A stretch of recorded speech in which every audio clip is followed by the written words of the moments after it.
forward potentially.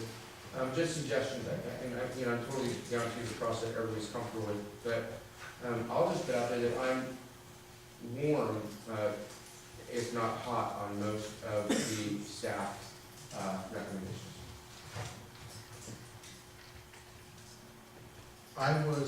When we first discussed this almost a month ago, I was largely fine. In fact, I moved that we adopted as is the work of the General Plan Advisory Committee and the Planning Commission that preceded our hearing of it. And I was fine with allowing additional time for the council to look at it. I perhaps have a little bit more experience with land use and reading things like this and being able to understand it. So that's where I was coming from a month ago.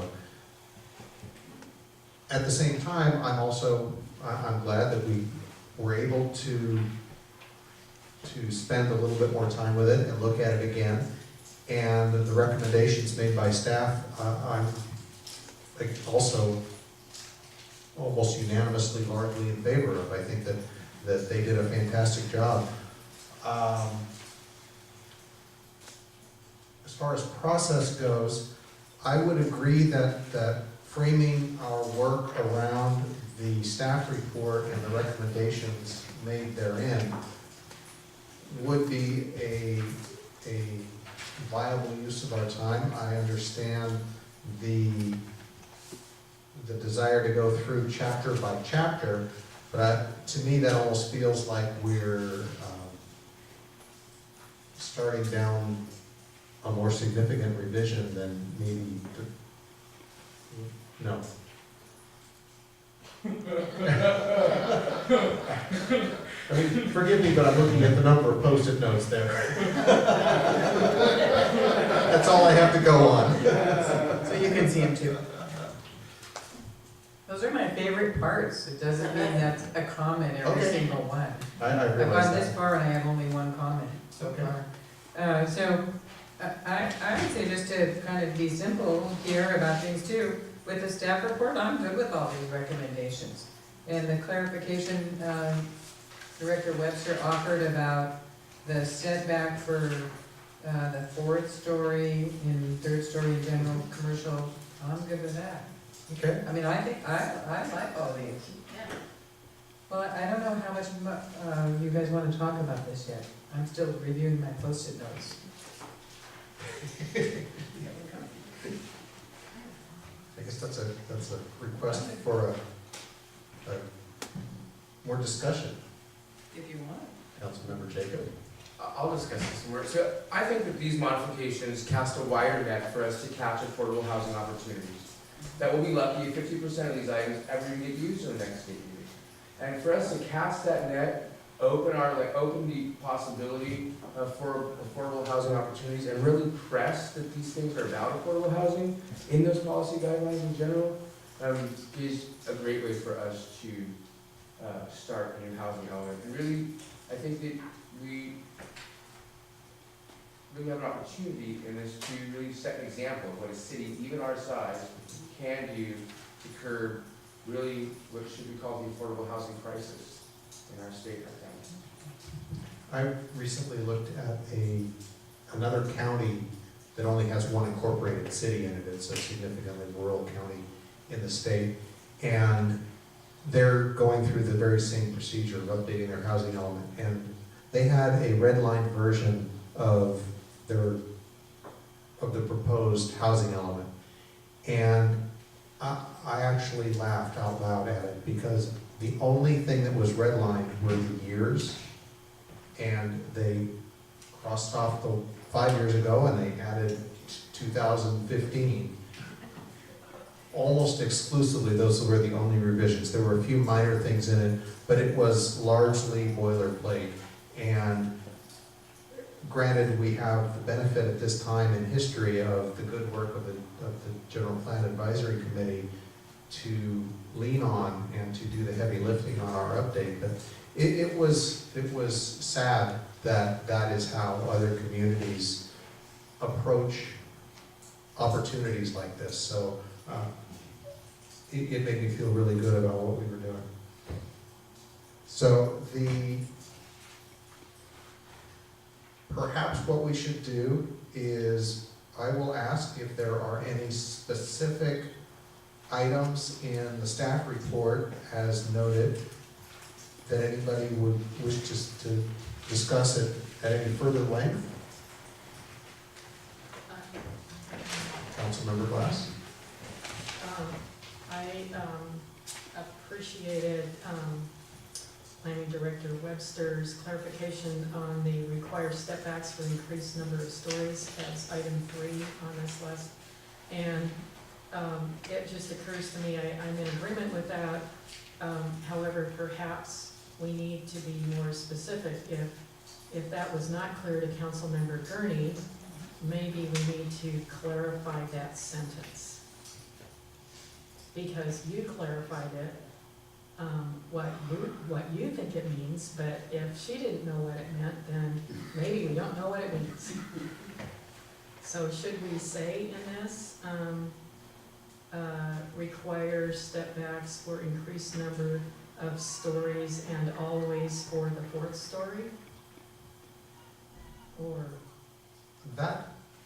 There may be sites in town where a 4th story with no additional setback is the logical design solution.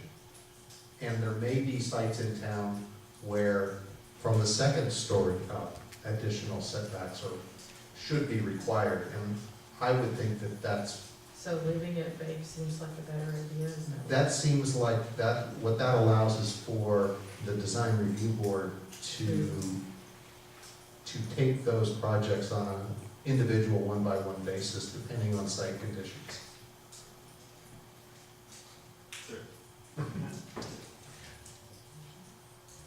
Personally, I would prefer that it reference 3rd and 4th stories, because I don't think we need to be so worried about a 2nd story as to require setbacks or setback consideration of a 2nd story.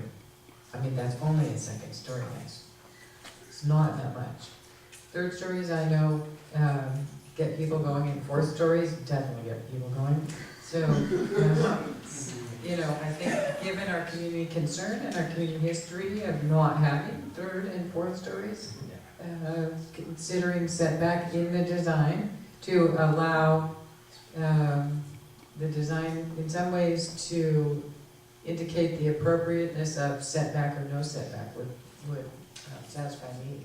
Ben has some possible. Please. So based on what I'm hearing, some possible language would be, so I understand we want to, recognizing that the zoning code is going to establish the specific parameters for feet and height and all those nuanced details, but wanting to have enough specificity in this document so that it's clear, perhaps we revise that last sentence. So rather than saying require setbacks for increased number of stories, we revise it to say established setback requirements for increased numbers of stories beyond those currently permitted. And that specifies that we're talking about the additional stories. It calls for the zoning ordinance to be revised specifically to establish those standards, and we keep the word require in there as opposed to consider. Can you please repeat that? Established setback requirements for increased number of stories beyond those currently permitted.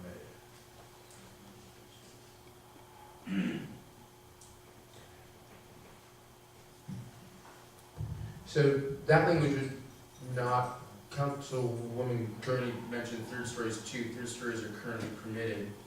So that wouldn't work to encompass what Councilmember Gurney was issuing. But I wanted to say that I agree with the setback requirements as sort of a blanket state quality. If we're talking about fabulous condos on 4th stories with top-story balconies that overlook the street, and suddenly you have a McMansion condo at the top, right? Because that's what we create when you have a setback, is a 4th-story patio for your new McMansion. So, but it can be. But my concern is that this is around affordable housing. So if we have a site and somebody's put in 3 stories of affordable housing, and a 4th story affordable housing fits there great, maybe between the Basso building and another building, because they're already dense like that. And we can add 4 more units of affordable housing there, because we've already got all the infrastructure in place and parking and whatever. why would we stop that? This is about, it's specific, am I correct that it is specific to affordable housing? No, Ah. not limited to that. See, I would say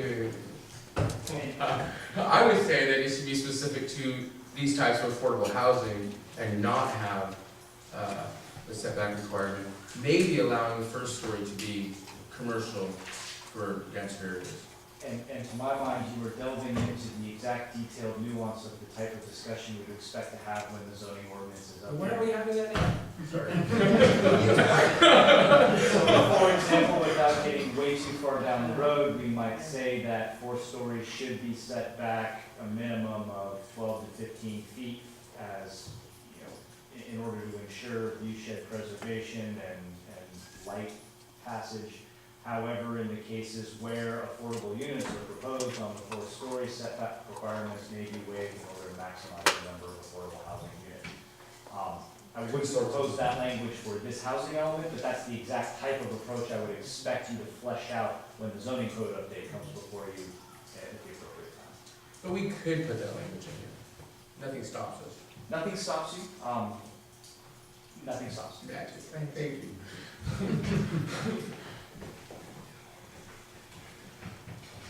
Is there a definition of how tall a story is in our zoning code? No. Just how tall the building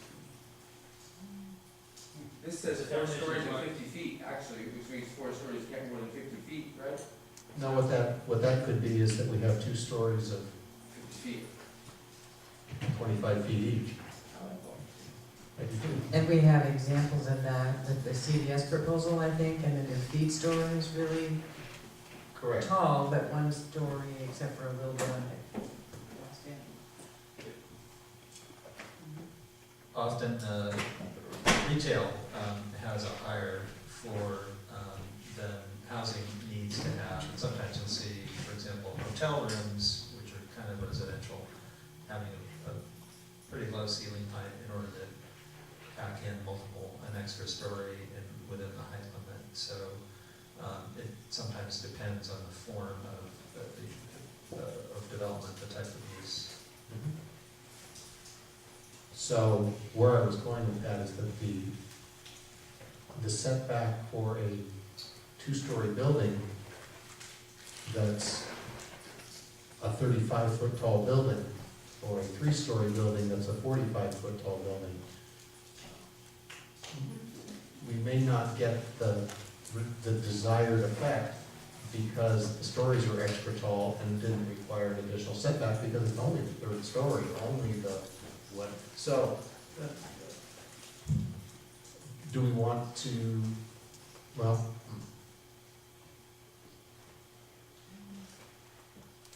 Well, it could require appropriate setbacks for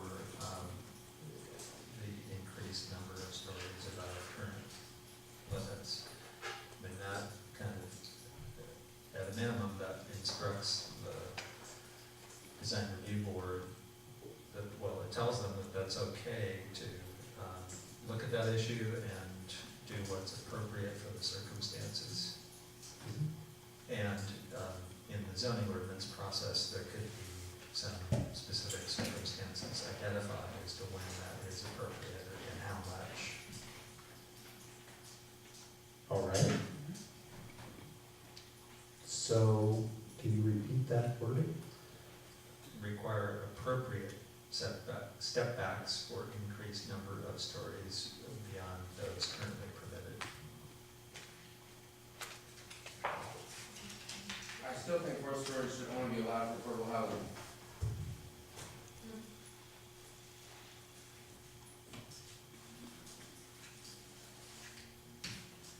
Thank you for your input.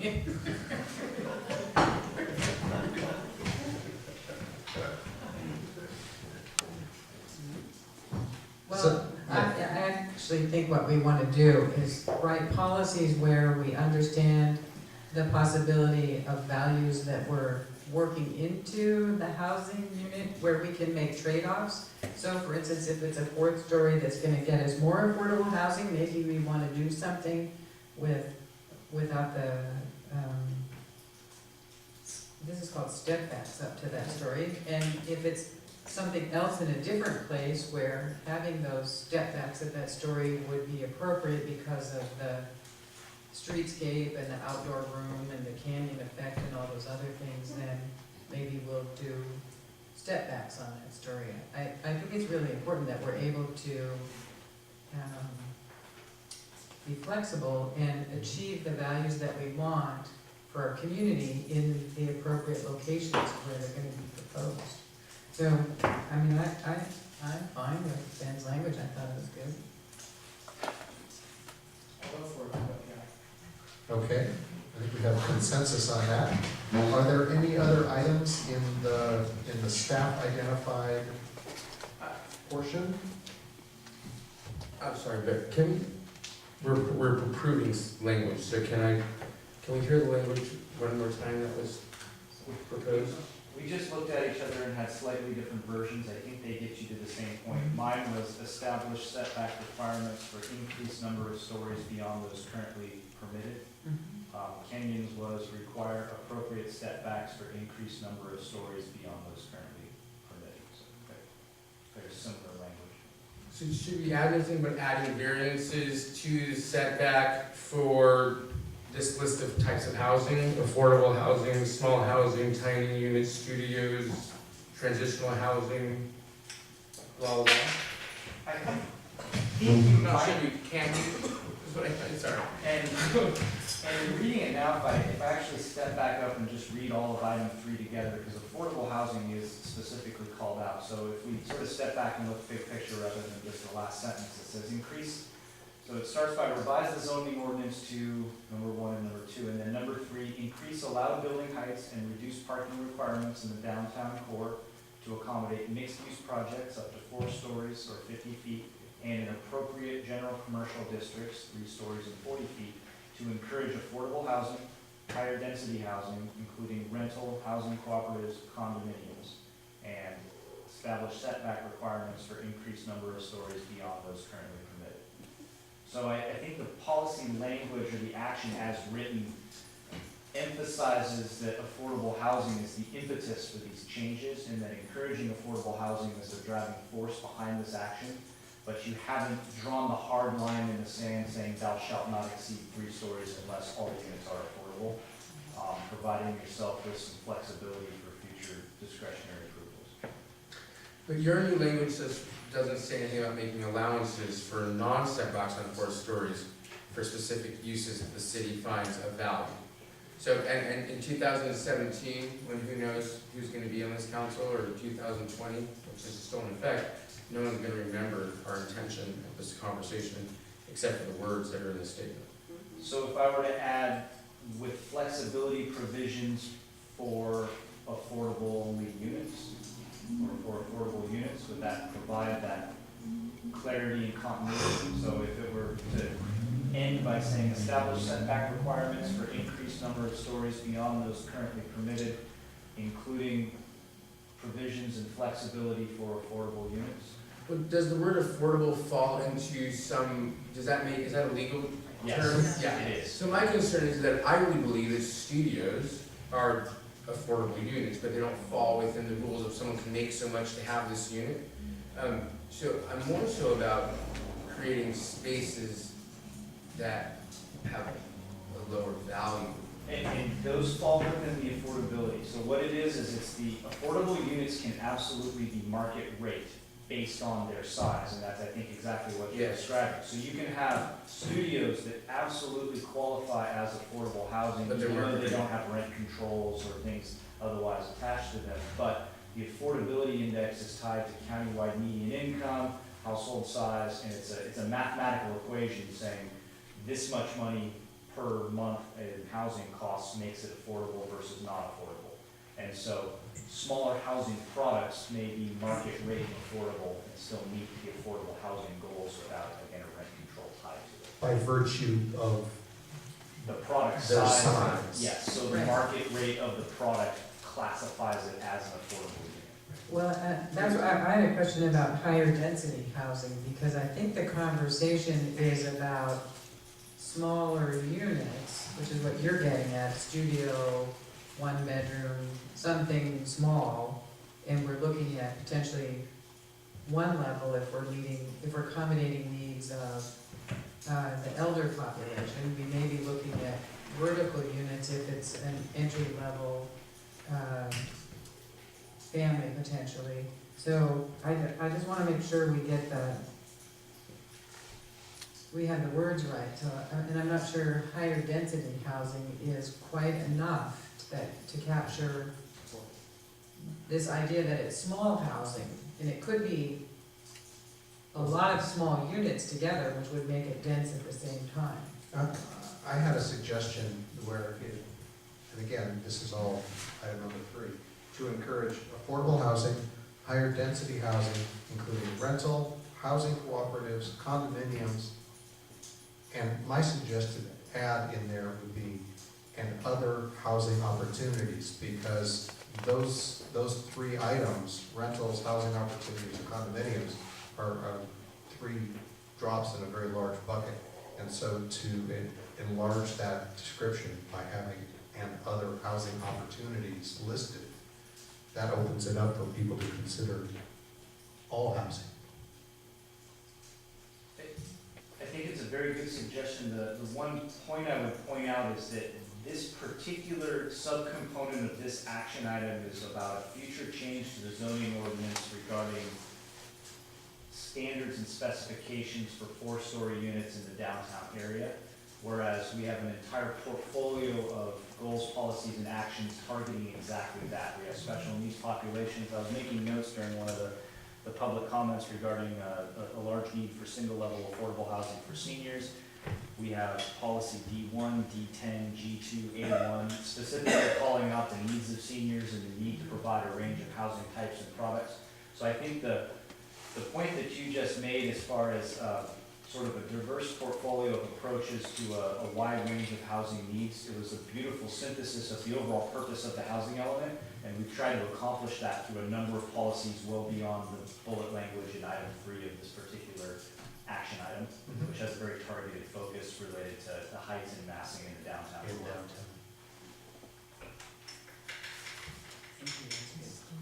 Yes, Councilmember Glass?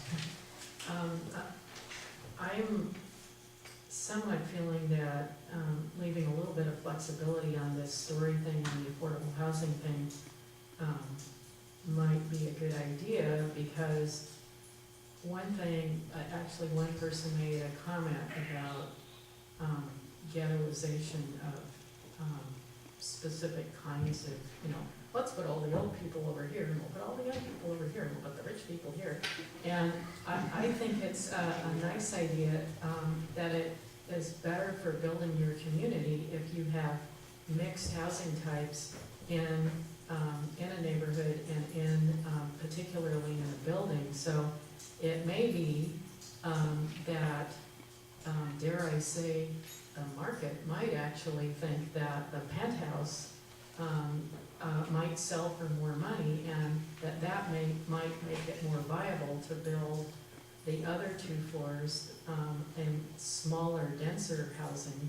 So I'm not sure that we want to dictate exactly, I'd like to see small units in a multi-storied, multi-use building where we have a mixture of kinds of units. So we're not like making some ghettoized, that's one of my objections to how we build a lot of affordable housing. Like, let's make 60 units of affordable housing, those people are gonna be over there. And I like the idea of having some small units mixed in with larger units. The larger units are subsidizing to some degree because they're at market rate, helping to build anyway.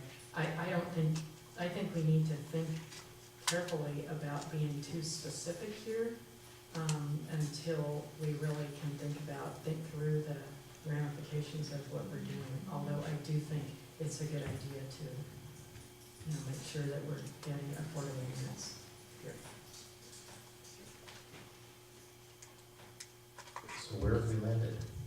Well, I think that Councilman Glass has good points, and if Councilman McGurney is comfortable with staff's language, getting with their stories, that only stories that aren't currently permitted, then I'm happy to move forward. If the third story item is of concern for Councilman Green, I'm excited to hear it and modify the language to meet that need and move on. If she wants to. Did that make sense? No, we may be heading for a So, break. Yeah, all right, well, we've got staff language and consultant language, and I'm not sure they're at odds necessarily, but I think we can just read them back to us, and I think we're gonna be okay on this. I think so. Because I'm hearing us all say kind of the same thing, which is, our community, that we value for our community, diverse opportunity in housing in the downtown, and we wanna make it happen. We just wanna make it happen. So, I think you've got, I think I might have gotten the best of all. Coalesce. okay. So I'll read from the beginning of item number 3 as amended as I'm hearing it. Okay. Increase allowed building heights and reduce parking requirements in the downtown core to accommodate mixed-use projects of up to 4 stories, 50 feet, and in appropriate general commercial districts, 3 stories and 40 feet, to encourage affordable housing, higher density housing, including rental, housing cooperatives, condominiums, and other housing opportunities. Establish appropriate setback requirements for increased number of stories beyond those currently permitted. I like it. I think it's good. I think we got consensus on that one. You got it?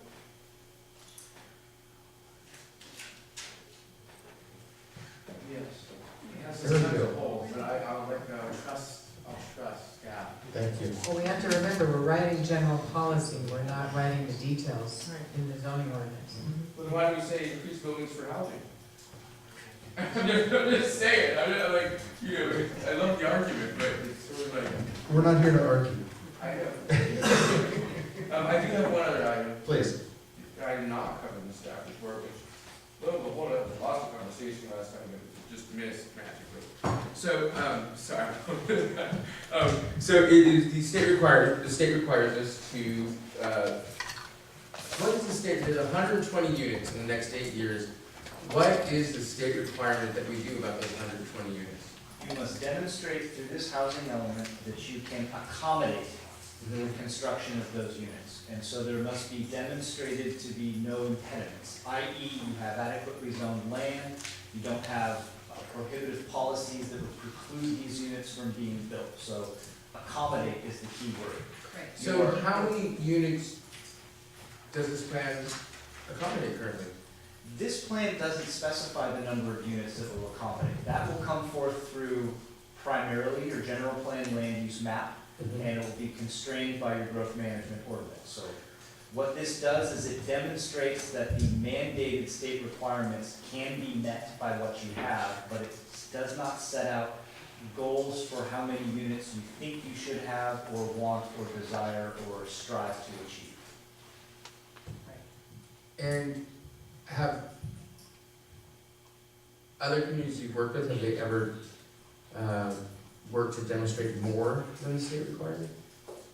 Through their land use map and their zoning and general plan designation actions. So for example, a community would say, I understand the non-palatability and the ruffling of, why do we just have to meet state requirements, we can do better, let's have better ambitions for our plan. The best, most concrete, effective tool for that is when we come back with the land use element and the land use map, we show high density, medium density housing sites, we show policies and land use designations that facilitate tiny homes, clustering of houses, of diversity of housing products based on what we allow on the land use map to be built where.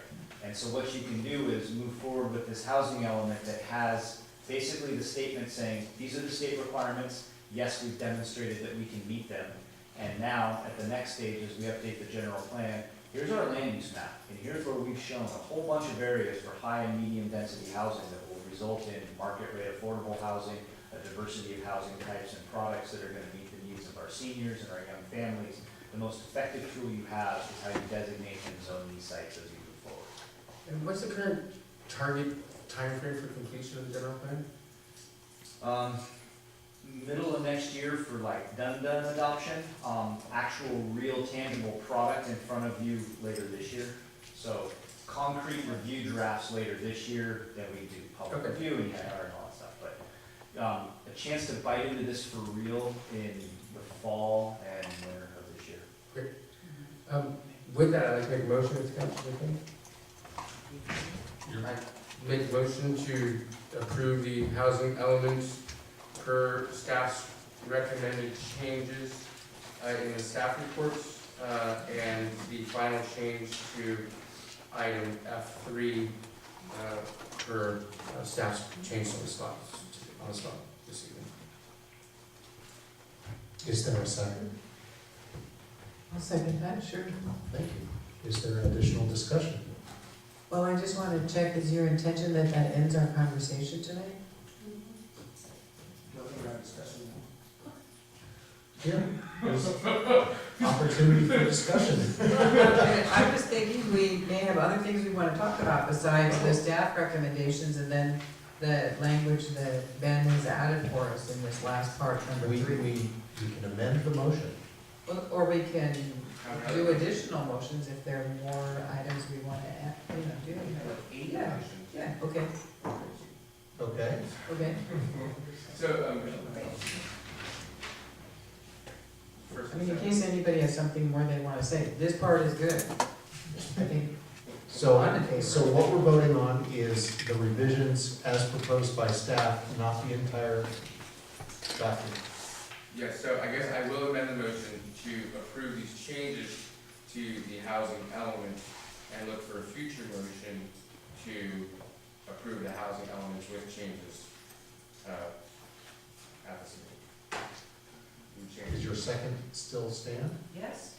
Perfect. All in favor? Aye. No opposed? Let's take about a 5.5 minute break.